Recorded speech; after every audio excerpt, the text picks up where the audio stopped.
Obviously, your father's a big influence on your coaching career, but I'm just curious, coming from the NBA where, teams score a lot of points, how did you decide that when you wanted to become a coach that you wanted to build a program around defense?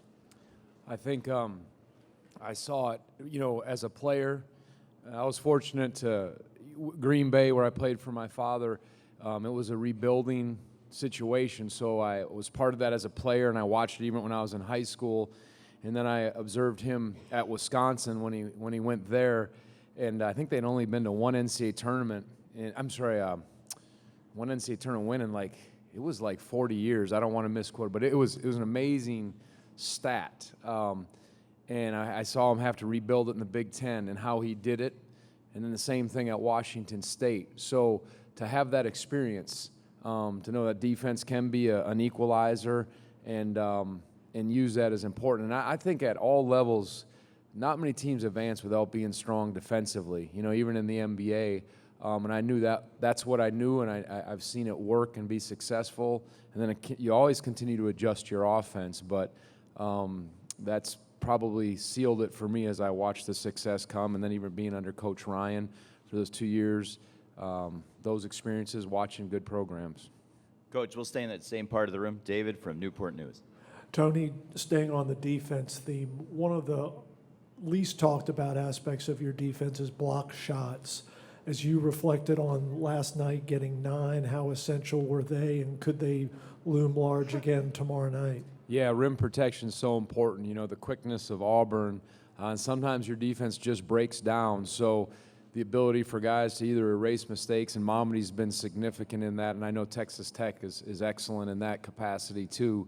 But that is when you can play good defense, but you have some length or shot blocking behind it, it just adds another element to being harder to score against. So those were key plays, and they have been all year, whether it was, someone coming from the weak side. Over the years, you saw Isaiah do it, Darian Atkins and guys, so that is important. Up front on the left, Coach, Ralph. Tony, Ralph Russo from the Associated Press. Your program has never been this far. Texas Tech has never been this far. It's a unique situation. I'm wondering how much of the challenge of building a program to get to this point is literally convincing players, coaches, the administration, that it can be done. The hierarchy of college basketball is just so established. Right. That was one of the things that drew me to have a chance to coach in the ACC, because of the storied programs and the storied coaches, the Hall of Fame coaches. And can you go and take a team and build your program in a way that you think is best and compete against the best? And, there's a way that I know works, or that I believe works. So when you get in those spots, you hope, you have a vision and you hope, but you never truly know. When you come in and say, this is going to happen, we're going to be a Final Four team, or we're going to win the ACC, you believe it and you hope it, and then you just go to work. And that's what it is. So, yes, everyone has the dreams and the goals, but it's that's why we have a door knocker. You just keep knocking. And I say you never know when sometimes the door gets slammed in your face, but sometimes you get your foot in the door, your shoulder, and then you can bust through. And it's just a continual process. And again, having gone through that as a player and a coach, that was an incredible advantage for me. But it is, can you build a program to compete against the best? And then, how far can you push it? Having watched Wisconsin get to a Final Four, having seen other things, it gave me a blueprint, and then you also add to that. Left side, second row, Jeff. Hey, Tony. Several of your colleagues back at UVA have won NCAA titles in their sports. What's the response been from your fellow coaches during this run? Do you hear a lot from them, or because they know you're busy, have they backed off? Yeah, you can tell those have been through that.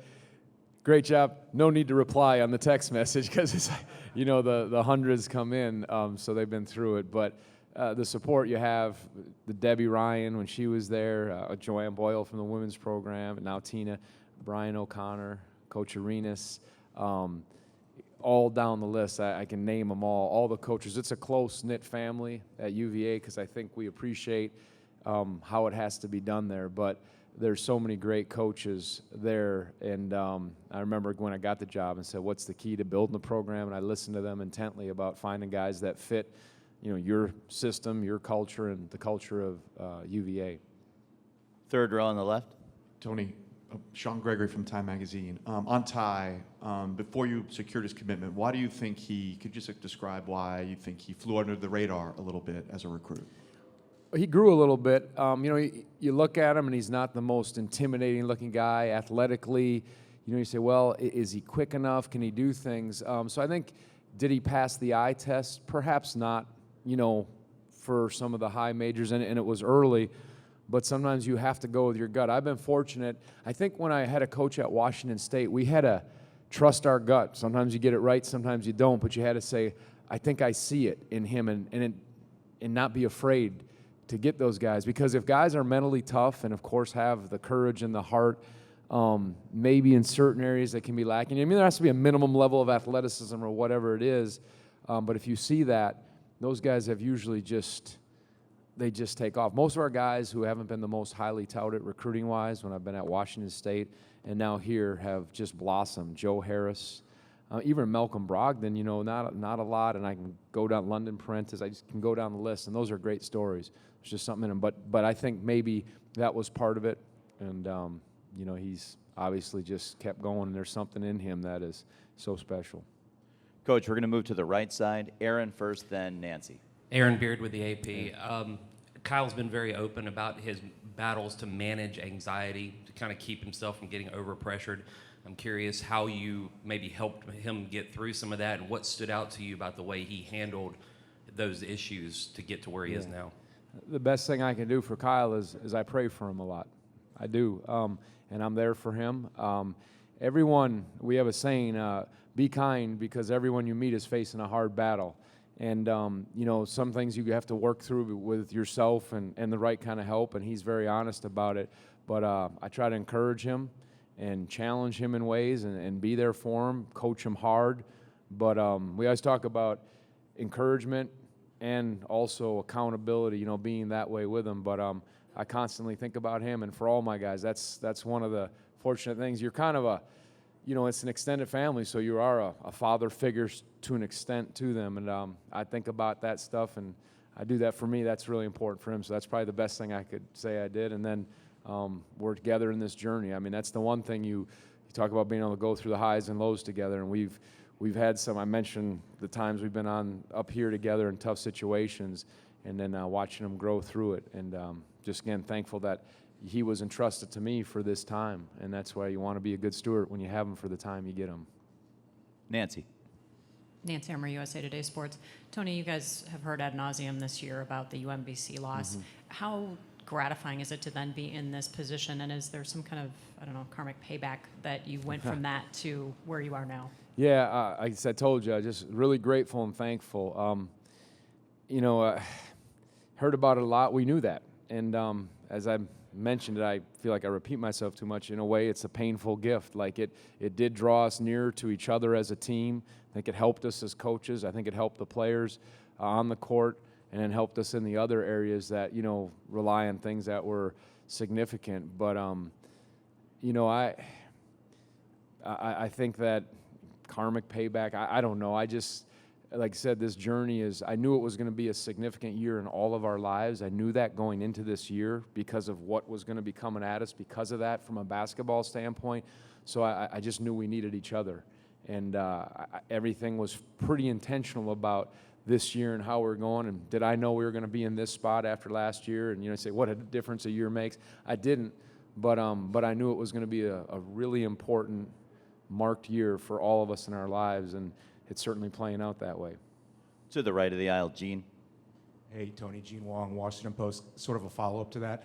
How much of a believer are you now in maybe destiny, fate, whatever you want to call it, given how the last couple games have gone? You've kind of emerged from some improbable situations, and to be on the brink of playing for a national championship. Yeah, I mean, again, I believe our steps are ordered. I think, you walk and you do everything you can with the abilities you've been given as players, as coaches, and then you trust. I believe that. So the fact that we're here, I think, like I said, there's been a hand in this, and in my life, I'd be foolish not to believe that. On the right side, a little further back, Mike. Hey, Tony. Mike Barber, Richmond Times-Dispatch. I wanted to ask you specifically about this matchup. Do you see similarities in the way Texas Tech defends? And then big picture, do you feel any sense of vindication after so many years of people saying this system won't get you here, that there's two teams that pride themselves on defense playing for the championship? Well, first, defensively, Texas Tech. No, they're different than us. They're really special. They defensively, the utmost respect for how they play, but it is a different system. And I think someone said statistically we're two of the top 5 or teams defensively. You can see it. They're very physical. Their ability to take your ball and some of the, just look at the games in the tournament, what they've done to some of the great offensive teams has been, so impressive. So, but there's some different things. I mean, we work, and there's the similarities of what we value, but it's sort of different in that regard. They'll switch. They'll do. They got some different things they do in it. As far as vindication or people saying that, that doesn't matter to me. It doesn't. On the right side toward the back, Joe. Raise your hand for us, Joe. Hi, Tony. Joe Giuliano, Philadelphia Inquirer. DeAndre had a very good second half last night, but it had been kind of in a bit of a funk or whatever you want to call it. Are you concerned that he was pressing? Or how do you feel he's been playing, and especially coming back in the second half last night? Yeah, I was really impressed with how he responded in that second half. And even in the Purdue game, he had made 2 big free throws and made the basket to seal it. He's always defending, and we're always, I just keep challenging him. I think he's just scratching the surface of what he's going to become. But, who knows? It's intense. I mean, the physicality goes up, the pace, everything when you get in these settings. And he really stepped up when we needed it in that second half. And I know we're going to need it, obviously, tomorrow.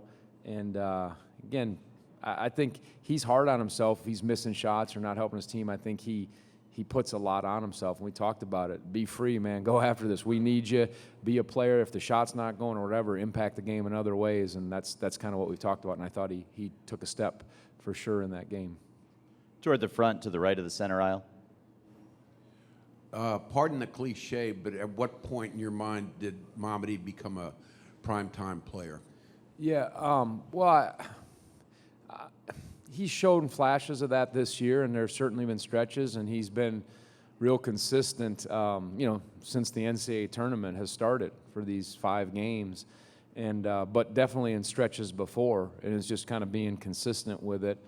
Some of it was staying out of foul trouble. Some of it was me probably giving him more opportunities. I think it's all of those things, but his impact has been significant in this run, without a doubt. Second row, Paul. Paul Woody, Richmond Times-Dispatch.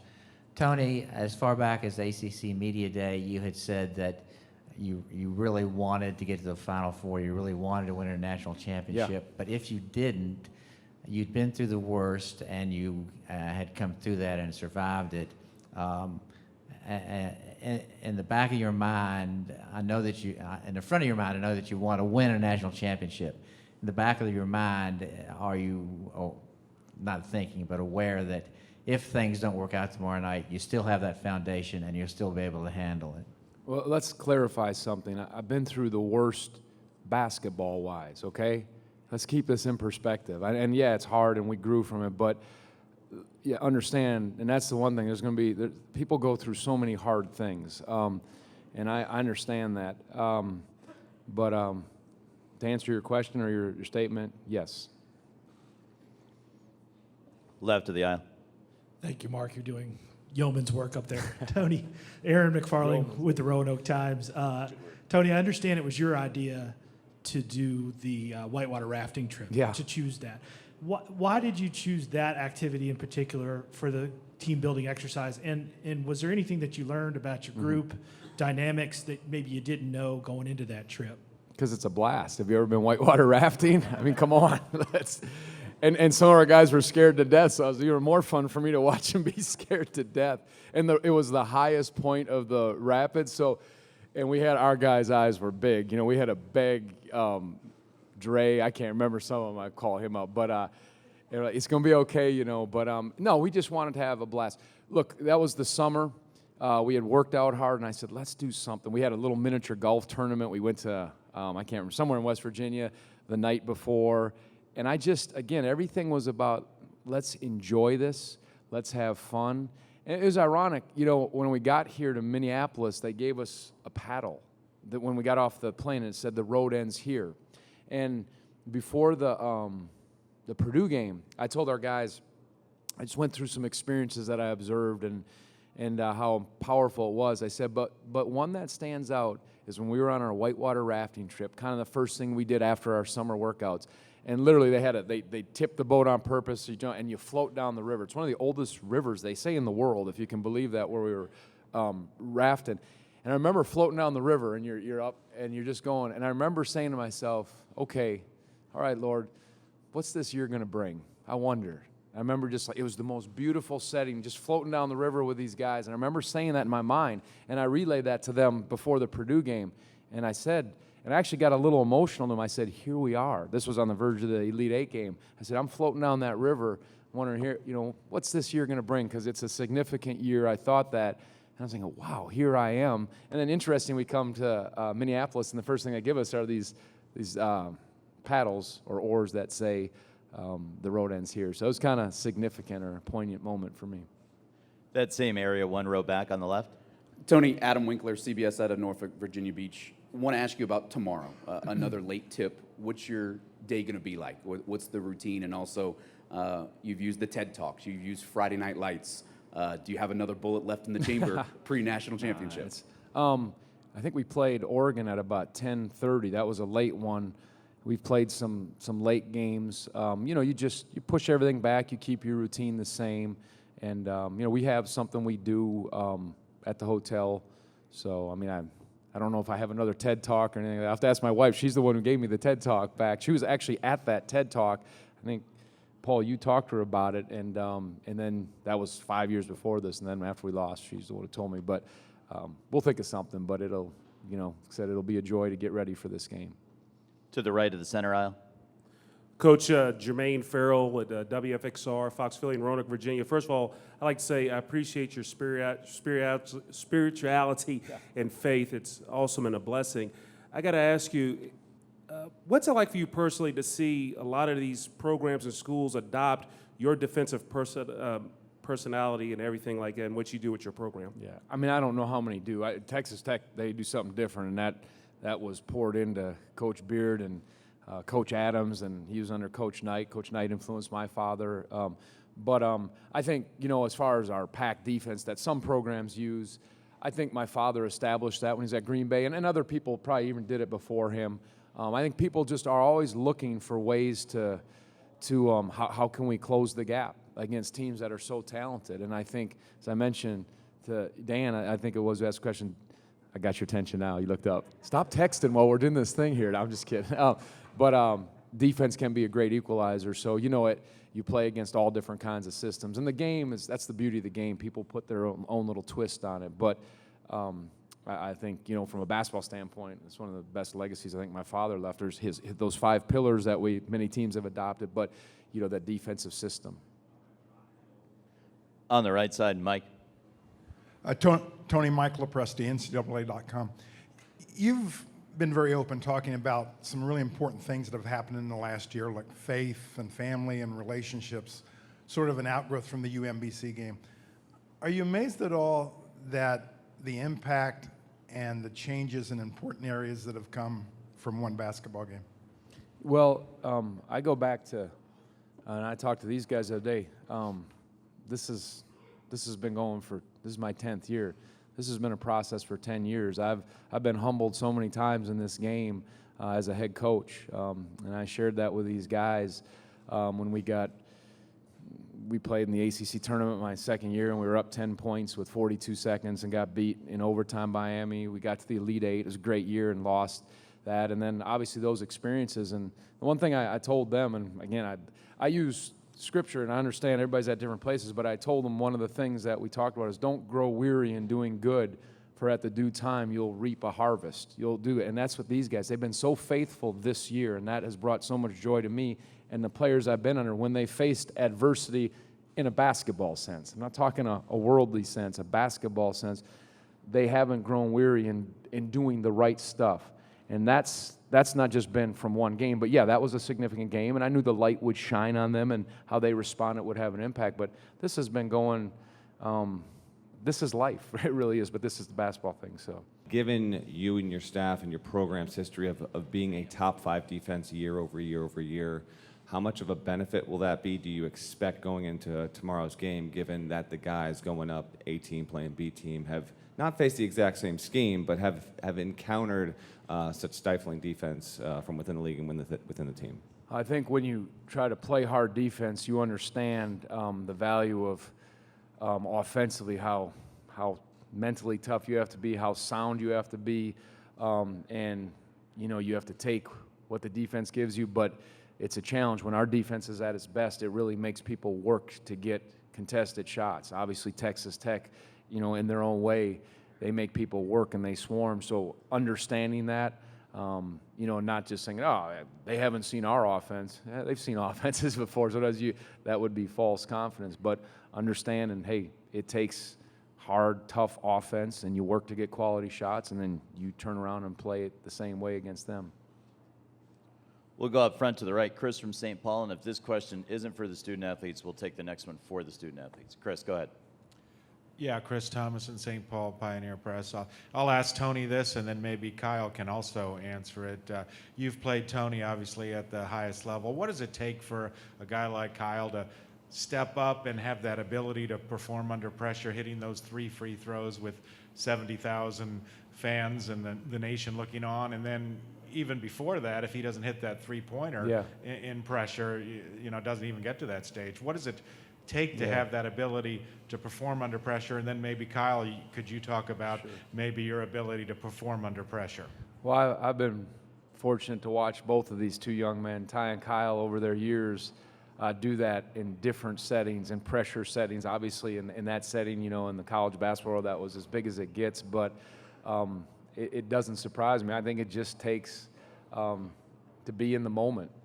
There's a saying, the art of doing what you're doing and not getting too lost in it. I think I was sitting next to Kyle. He said, I just put, my jersey in my face to focus before he went there. And no, it takes this and takes this. And that's what he showed, and that's what Ty has shown since I've seen these guys, from little guys on up to young men. They have it both. They got it in both places, which is everything. Kyle. Yeah, I think, for me and probably every basketball player, everyone's envisioned themselves, winning a game on this stage. Like you said, I, just tried to get in my own zone and focus in. And, I knew that my teammates had confidence in me, and that gives me more confidence than I'll ever be able to give to myself. Up front on the left side. Caroline Darney, SB Nation. For the players, Frankie mentioned, starting with the North Carolina game, you changed up the road trip stuff a little bit. Didn't do shoot around, added a main Neptune, friendly competition. How have those things benefited you at this point, having done that on the road and done the team building? And Coach, at just the end, if you could add something about the drive for doing that instead of the normal. So Ty first, then Kyle, then Coach.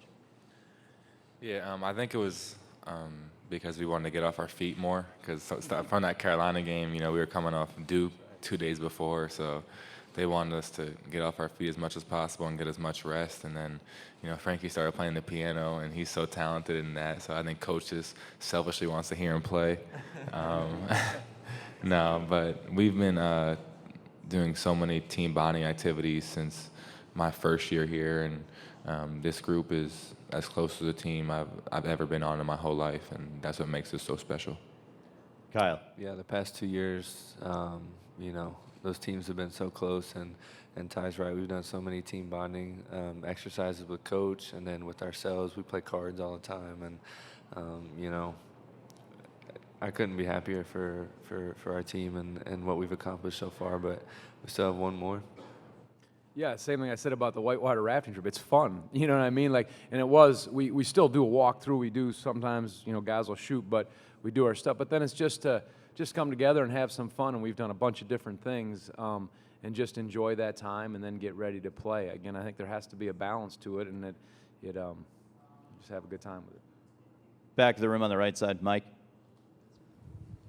This is for Tony. The players can answer a similar question. Tony, how has it helped you as a head coach to have been an NBA player? And guys, you could answer perhaps if he mentions that much to you during the course of your conversations, coach, and that sort of thing. I think every experience you have as a player is invaluable, and a lot of times I'll rely on these guys. Like, I know, hey, what are you seeing out there? And I trust what they have to say because I trust their feel and their, understanding of the game.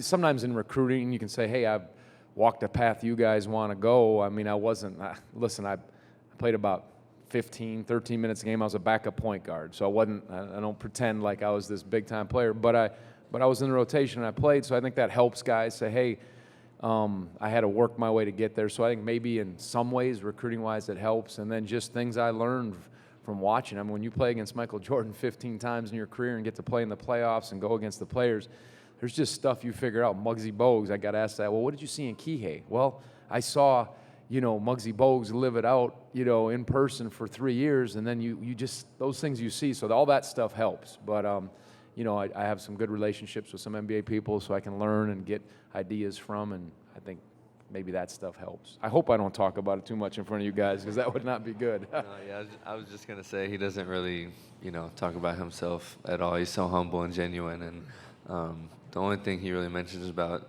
the NBA is, again, the Muggsy to Kihei comparison, and then, anything that he learned that could help the team. It's never about him, and, that's why he's such a great leader. Just a few more minutes, and then we'll have student availability in the breakout sessions as well. Up front to the right. Hey guys, Laura Rutledge, ESPN, and this is for everybody, if you guys can all answer this. If you actually visualize yourself cutting down the nets tomorrow night, what would that mean to you? Ty, take that first, please. I feel like you got to ask me that tomorrow night. It's going to be, we know what we're in for. We know how good Texas Tech is. So we know it's going to be a dogfight. And, Coach always says the joy is in the competition. So we're most excited to just get out there and compete. And, we would love to cut down the nets. And I'll probably be speechless if we're able to do it. And I'm sure it'll mean the world to me. It's what every kid works so hard for. It's what we've put in all the work for. But, like Coach always says, the joy is in the competition. Yeah, both teams have probably envisioned it. Every player and coach on every team has envisioned it, I'm sure. But I think it's important to, realize that you don't get to skip the game and just go down and cut the nets. We got to focus on what's in front of us. We got practice today, a little bit more media, I think, and just focus up. We're in for a battle, and we're excited. Center of the room. Zach Peerless, Augusta Free Press. For Ty and for Kyle, what's the first NCAA tournament final you guys remember watching growing up? And then has it hit you yet, or when did it hit you that you guys were going to be on that stage? Ty first, please, then Kyle. I don't remember exactly the order of all the finals I've watched, but I vividly remember watching Mario Chalmers hit that shot, and I was supposed to be asleep. I remember my mom kept coming to my room and telling me shut the TV off, and because it was a 9 o'clock game, Eastern time, and I was trying to watch it and stay up. And then the game went to overtime, so it was being on this stage is incredible. It's everything I've dreamed of and more, and just being with this group of guys and this coaching staff makes it all that much better. Kyle. Yeah, I was obviously listening to my parents more. I was asleep when Mario Chalmers hit the shot. I can't believe you had a TV in the room. That's what I'm still thinking about. But I made sure. I told my stepdad, I said, if it's close, wake me up. So he woke me up and we watched that together.